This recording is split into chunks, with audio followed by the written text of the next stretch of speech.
Do not ever fucking smile. Do not. This is serious matter. Malungkot siya. Ilang taon na ito. Nagmadalamhati siya. Tapos pangising-ngisi ka dyan. Heck, don't do that, please. Pasensya na po, Mr. Senator. And pasensya na rin, Madam Gina T. Ito pong mga informasyon ngayon nakakalat po lang namin after we received the invitation from the Senator. No? Sabi ko nga po, Mr. Senator, we will investigate kung talaga bang nagpadala ng flowers, kung talaga bang merong breach in the policy. Because sa sinasabi po ni Ms. Gina, ganun din po ang policy ng RCBC. Bakit? We put on hold the account once we get money. Isa pa, kung meron kayong magandang policy, bakit pinaikot-ikot nyo siya? Bakit hindi nyo siya ini-entertain as an heir? Alam niyo naman na wife siya, magtatanong siya ng mga information tungkol sa account, binibigyan siya ng hard time, at later on, pumayag na rin magbigay ng information, pero bang account lang. I mean, talagang binibigyan siya ng hard time, so para may pinapaboran. Please don't laugh again, ha? Sige, pakisagot lang. Mr. Senator, we will investigate that, as I said. But we have given Mrs. Gina T the information that she rightfully deserves as a surviving spouse. Account number lang binigay nyo. Hindi Yun po amount. kasi ang balances, even transaction history po, nabigay po. In fact, kay Mrs. Gina T lang po namin shinare yung information na yun. Is it right, Ma'am Gina? As I mentioned, I give credit naman to RCBC for being helpful, but I had to go to the main office. I had to find a connection to get those records. But the fact remains that the branch office in Tandag they were never cooperative at all. I wrote letters to them repeatedly. They were never cooperative. The branch? Yes po. So again, let me repeat. In fairness, yung main office, cooperative naman daw. After na magpunta sa main office. Kasi sinasabi ko, RCBC itself as an institution, okay sila, wala tayong problema doon. Siguro doon sa branch at may mga tao doon sa branch na hindi gumagawa ng tama, hindi po nagpa-follow ng procedure. Yun dapat imbestigahan, find out, and then pag nakita nyo talaga may problema, may mali, then pagalitan yun, gumawa kayo ng parang i-sanction yung tao, si baking kinakalan sa bucket, and then ibalik yung pera na na-withdraw. Gagawin po Especially namin kung- yan, Mr. Senator. Thank you, sir. Gagawin po namin yan. Ma'am Gina. Sir, again, this is after the fact. So, 3 taon na po ang nakakaraan. I've been talking to RCBC since 2022. They know my lamentations. They know my reklamo. Alam nila katakot-takot na email, calls, ginawa ko. Kaya nga dumulog na ako sa inyo because wala namang nangyayari. So, kung sasabihin sa akin ng RCBC ngayon, just because you're in front of them, na they will do their investigation and due diligence, for me, it's water under the bridge. Kailan na naman ito matatapos? Ma'am, continuous to yung ano natin. Hindi naman ako ang ningas ko kundi sa Senado. Yes, Pag sir, I inimpisahan ko, trust you. tinatapos ko. Sir, I trust you, but I Thank don't you. trust them. Sorry. Ay, them. Okay, well see, nakita nyo RCBC. Nasira yung trust niya sa bangko ninyo. Kasi hindi kayo maagap, hindi kayo mabilis umaksyon. Once na dapat may pumunta sa inyo para magreklamo, umaksyon agad kayo. Ay 3 years na pala siya pabalik-balik. Ang bagal ng aksyon ninyo, mas pinapaboran nyo pa yung mga anak. E-air din naman siya bilang isang legal wife. Widowed wife. O sana in-entertain nyo siya. But hindi. Pinabalik-balik nyo na, pinagod nyo lang siya. Until na nagsumbong siya rito, hindi pa sana kayo umaksyon. Dito hindi ako papayag. Paimbestigahan ko kayo. Patatawag ko yung Bangko Sentral ng Pilipinas kung kinakailangan every week mag-hearing tayo rito. Sige, 1-2 sawa tayo. At pag nakita ko nagsinungaling kayo, ipapakontem ko kayo, may kulungan dyan sa baba, sa ilalim. Totoo. Marami na kami napakulong dyan, ng mga nagsinungaling, pinakontempt namin. Totoo yan, it will happen. Pasensyaan tayo. Now, yung Metrobank naman, may issue pa rin kayo sa Metrobank, ma'am, di ba? Nasaan yung Metrobank here? Good afternoon, Mr. Chairman. I'm Janela Marie Panlilio from Metrobank. Ano po yung position niyo po sa Metrobank, ma'am Panlilio? Yes, I am the head of legal. Okay. Go ahead po, ma'am Gina. Ano yung problema sa Metrobank? Sa Metrobank po, unlike ang RCBC that they were eventually cooperative po, ang Metrobank, they were never cooperative. Never? Yeah po. The most that they gave me was a list of my husband's bank accounts.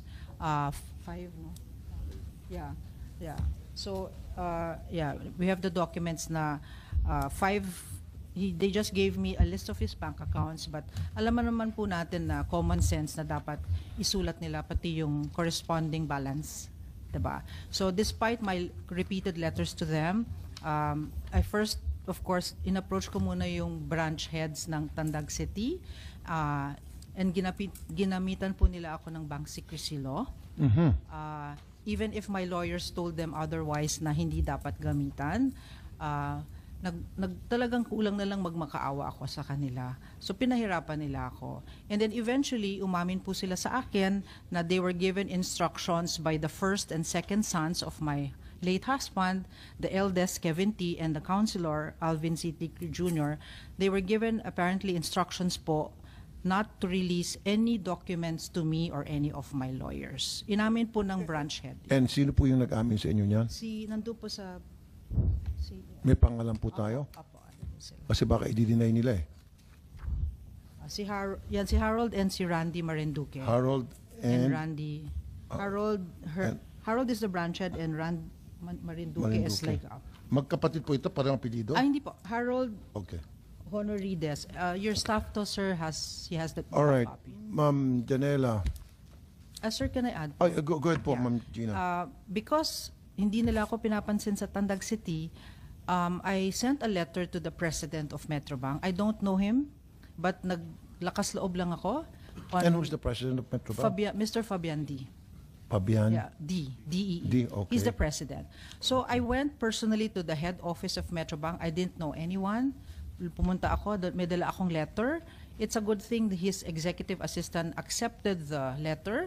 Ang tono po ng letter ko kay President Fabian D. of Metrobank is seeking his intervention na sana ma-overrule niya yung decision ng Tandag City. Kasi sabi ko, kung nagawa ng RCBC na matulungan ako at mabigyan ako ng peso account o peso value, sana kayo din. Unfortunately po, sir, ang ginawa po ng office ni Mr. Fabian D., they just course me to the customer care service. Alam naman natin na pag na-customer care, wala nang mangyayari dyan. I'm just one of those complainants. And to think, pinag-uusapan natin na ang mga nalipat na pera ay napunta sa bank account na nasa Metrobank. Kasi yung Mighty Oaks Corporation, doon po nilipat lahat yung pera. So, imbis na action na ng tanggapan ni Mr. Fabian D., yung complaint mo, pinasa ka pababa sa customer care. Via email pa. Through email pa. Yun lang. And That's then it. may nangyari ba after na ipasa ka sa customer ang sabi care? ng customer care, we will look into it. Alam ko nang wala na yon. Wala na. There's no point. Metrobank, please. Your Honor, if I may be allowed to address. First of all, I would like to apologize to Ms. Gina T. for the impression that we seem to be siding with one party. I would like to emphasize, Your Honor, that we, as a bank, have our procedures and we implement and follow this uniformly.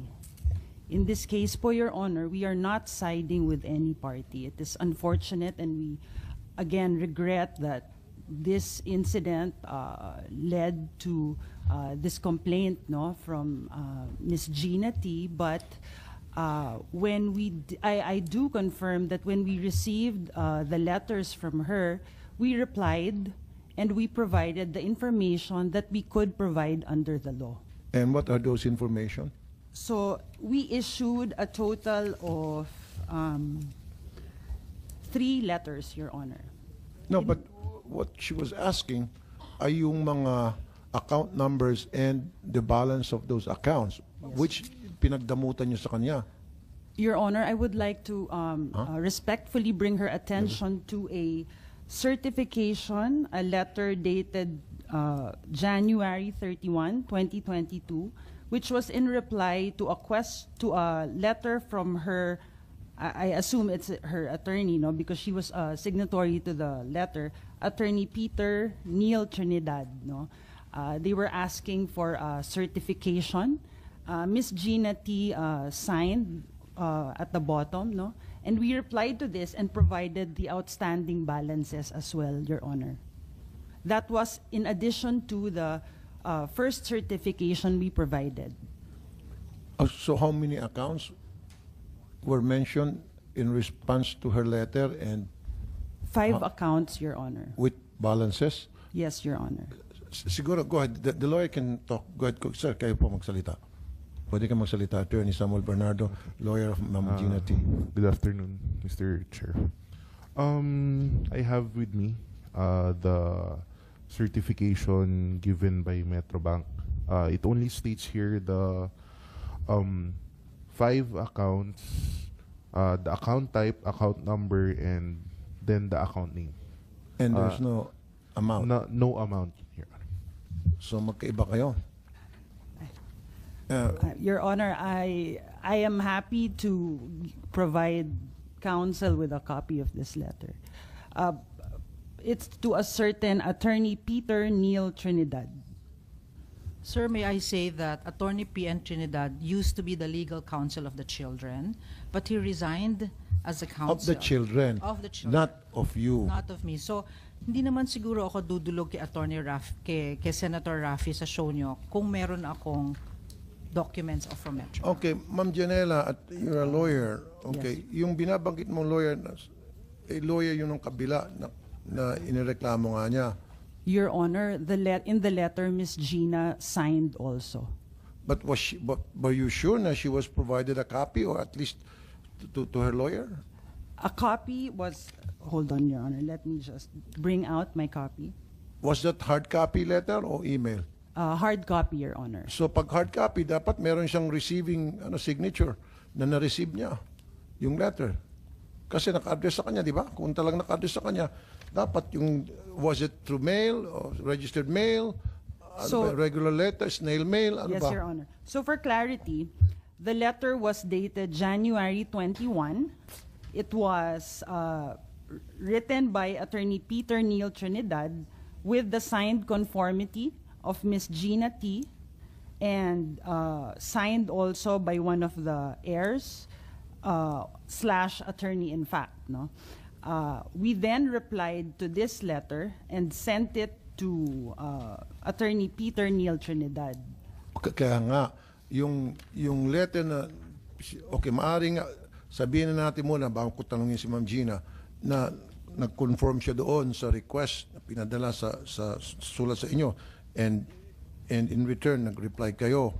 Eh, sinasabi niya, hindi siya naka-receive ng reply ninyo. So, ang tanong ko ngayon, ano yung mode of reply ninyo? Sabi mo, hard copy. Paano ba? Snail mail? Ano ba yung FedEx? Registered mail? Paano? O may ginamit kay messenger? May I just confirm for a minute, Mr. Okay. Chairman, on the exact mode Sige po. for accuracy? So, while nag-examine si Ma'am Gina, Sir, would you like to say something? Sir, if I may say, correct po kayo na I may have signed a request letter, but the question is, where is the response of that request letter, which we don't have at all? Kasi kaya tinatanong ko Yun nga po, ma'am. oo. So, baka Kung maaari ding na-forge, hindi ko po alam. So dapat yung reply ninyo, yung pagpapadala nyo nung, kasi nireklamo nga niya yung kabila, Ma'am Janela. So, natanggap niya ba? Kasi kung natanggap niya yan, hindi na siya pumunta sa akin. Ba't pa siya magpagod pumunta sa opisina ko, sa programa ko, kung natanggap niya yan? Kasi yan naman kailangan niya, kaysa pabalik-balik doon sa inyo. You would like to say, Attorney Yes, Bernardo, say something? Mr. Chair, I would like to add, based on the letter given by Metrobank, it was dated January 21, 2022, which they replied as to only the account type, account number, and account name. However, following that, on January 26, 2022, January 26, 2022, Miss Gina T. Sent a letter again to Metrobank Tandag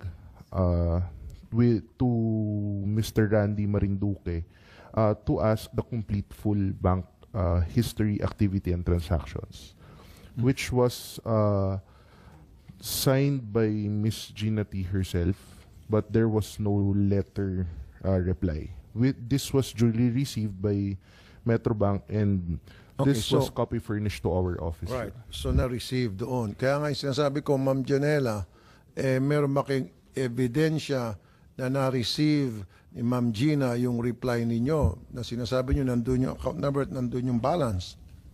Pinapacheck ko lang po, Your Honor, on the mode on how it was sent. Well, But you should have the done let- that kasi alam mo naman yan ang pag-uusapan natin. So, ba't ngayon pa tayo magpapacheck? Naghahabol tayo ng oras. I apologize, Your Honor, but we do confirm that there was a reply to the lawyer. Sabihin na nga natin may reply. Kaya nga, you're a lawyer. You should know better. Pag nasa korte tayo, baka pinagalitan ka na ni judge. Dapat meron kang way na ma-determina kung yung reply nyo ba ay na-receive niya o hindi. O kung siya ba mismo naka-receive. Para makikita natin doon, receive, tapos sign niya. O, sinabi yung pinadala sa lawyer. Ngayon, sabi niya, hindi naman niya lawyer yun. Lawyer ng kabila yun. O, sabihin natin, for the sake of argument, talaga nag-confirm siya. Okay. Pero that was before na nagkagulo-gulo. Na nagkagulo-gulo na, kasi mabagal yung sagot nyo, kaya dapat tuwing mag-reply kayo, kung sino nandoon sa letter na nag-request, pareho kung dalawang tao, dalawang party, both parties should be sent a copy, and then you should get a receiving signature from them. That point is well taken, Your Honor. I will investigate on the mode of it, if it was sent. Ngayon, Ma'am Gina, di ba may reklamo pa rin kayong mga cheque na Yes, Your Honor. So, one the main reason naman talaga po na lumapit po ako sa inyo, sir, is to find clarity na ano na yung mga cheque na yon, diba? Which they said they will investigate. Na para sa akin, sir, don't you think po na much deserved, long overdue justice na ako after 3 years, magche-check pa lang sila, magdo-due diligence lang sila, ngayon lang sila mag-investigate. When I have repeatedly complained to both banks. those checks in question, Yes, when were they issued? They were issued when my husband was still in the hospital and even after his death. Pareho din sa RCBC. Yung sa Metrobank po, if I mentioned po, sir, sa Metrobank, sa show ninyo, we did not reach that point because nga they were not cooperating at all. So I have no way to find out any data po because wala silang binibigay na bank balances. The most that Metrobank has helped me with is just the list of the bank account numbers. That's it. So Metrobank, dapat pakita nyo yung activity, especially habang nasa ospital si Mr. T and then hanggang sa siya inamatay. Your Honor, In the name of transparency, you should do that. And kung sabihin nyo bank secrecy, air naman siya eh. Your Honor, we would be happy to provide the information with the written consent of all the legal heirs or upon a court order, Your Honor. Upon the court order, Yes, Your Honor. But- As an exception, Your Honor, to the bank secrecy. BSP is here. I need your opinion on this. Mr. Chair, with respect to the BSP, we are not aware of any information about that incident or case of Ms. Gina Tick because we just received the information yesterday. The one thing that we did yesterday was to ask first RCBC and Metrobank if there's a complaint against them by Ms. Gina T. And the second one is to ask our Consumer Protection and Market Conduct if they have received a complaint also from Ms. Gina T. Based on that, we don't have a complaint from... No, my question, the question now, Attorney Negradas, and maybe talk to your colleagues sa BSP, yung sinasabi nito ngayon ng Metrobank, kahit na air pa siya, and the only time na i-release nila yung bank activities sa account ng kanyang husband is to court order. In my opinion, Mr. Chair, Air siya, ha? I think there's a BIR resolution or memorandum circular on that, sir. From? BIR based on the recent amendment of the train law. Ano So I sinabi think, po? Ano sabi sa BIR? I cannot restate, Your Honor, the perfect provision, but basically it says that if there's death of the depositor, they just have to comply with, and the heirs just have to comply with the requirements of the BIR. And then it can be withdrawn subject to withholding of like 6%, I think. I'm not sure of that. So, ibig sabihin, merong memorandum sa BIR in the event of the death of the depositor, yung heir nila just to have to comply doon sa BIR, bayaran yung mga taxes, whatever, and para ma-withdraw nila yung pera, ma-release sa kanila. Yes, Your Honor, that's my understanding based on the memorandum circular of the BIR. But that would again depend on the internal policy of the bank. Kasi nga po, BI and RCBC and especially Metro Bank, yung heir din naman kasi yung mga anak, nakapag-withdraw, na-transfer sa company ng mga anak. Meaning, yung mga anak ay nakapag-withdraw. Kasi doon sa likod, pangalan ng mga, sabi nga ni Ma'am China, pangalan ng mga company na ang mga owners ay yung mga anak ng counselor. So that means the counselor was allowed to withdraw. Was given access to all the information doon sa bangko. Pat kay Gina, pinagdadamutan ninyo, ang dami yung pasikot-sikot, at kailangan pa ng mga court order, etc. Pag dito sa kabila, wala ng court order, anytime makapag-withdraw kahit na hindi na dapat. I apologize if that is the impression, Your Honor. No, but that's that not was the impression. case. That's what happened. That's not the impression. No, don't give me those legal technicalities. No. That's not the impression. That's what happened exactly. When you say impression, hindi pa totoo, parang opinion lang. Hindi eh. It's a fact. I'm stating fact here. Yes, ma'am. Senator, if I may add also, I concur with attorney from the BSP. The family has done their due diligence. We have paid the 6% estate tax already. Who did pay? Kami, nung nag-uus... Sino kaninong pera kaming galing mga, po? kaming mga bata, nagpumirma na po kami na yung estate tax babayaran na. Yung 6% of the value of the estate. So nabayaran na po siya, merong documents na binayaran na ng mga bata sa Tandag City. Kasama po kayo doon. Opo, pumirma ako. So kaya nga that time, nag-uusap pa kami. Kaya nga after that, dapat madidistribute na yung mga assets. Yes. Diba? Real and personal properties.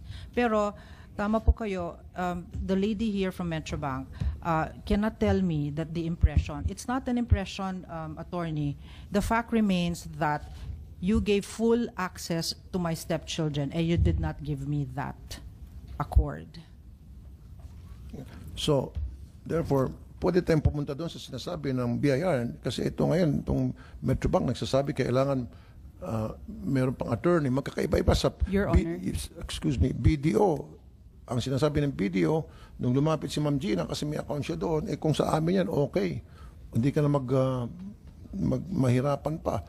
Even RCBC, mukhang okay na. Kaya dyan sa Metrobank, nagmamatigas. Itong si Fabian D, dumapit na nga sa kanya si Ma'am, pinasa pa sa customer care. Sino ba itong si Fabian D? He's the owner of Metrobank.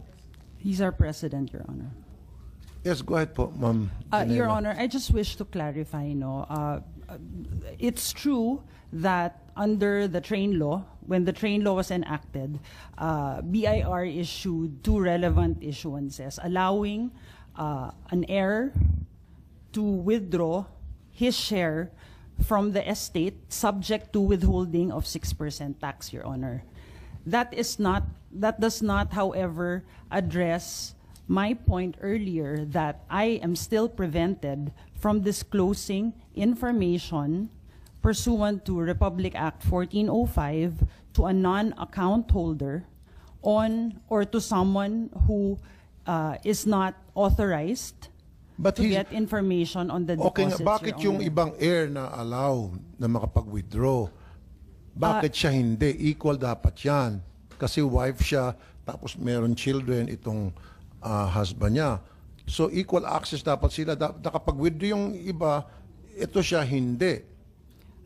Hypothetically, Your Honor, no one will be able to withdraw Exactly. from So death. bakit meron pa rin perang lumabas at withdraw nung mga anak o stepson niya? Siya hindi nakapag-withdraw ni Sing Kunduling. Uniformly po sa amin, hindi po yan makakapag-withdraw, Your Honor. Kaya Hindi nga, ko lang po Hindi pwedeng makapag-withdraw, sagutin pero specific. nakapag-withdraw. Yun ang, it's a fact. I will not be, I apologize, Your Honor. I cannot confirm that in these proceedings, as that is covered by bank secrecy law, Your Honor. BSP? Anong opinion niyo po rito? Kasi, narinig naman kanina, yung heir, yung mga anak, nakakapag-withdraw, nabigyan ng access and all, tuloy-tuloy pa rin yung labas ng pera. Pero itong isa, yung wife, hindi. Your Honor, what we really do with respect to the supervision of banks is to determine the bank's compliance with relevant laws, rules, and regulations. And one of that would probably, the one that being told right now is the bank secrecy law. And based on the bank secrecy law, it should not be disclosed to other persons, not as depositors. Okay. So probably in that case, although we don't have yet the specifics about that case, probably in that case, what was provided to the children, because they're, I don't know if they're depositors or they co-depositors, I'm not sure,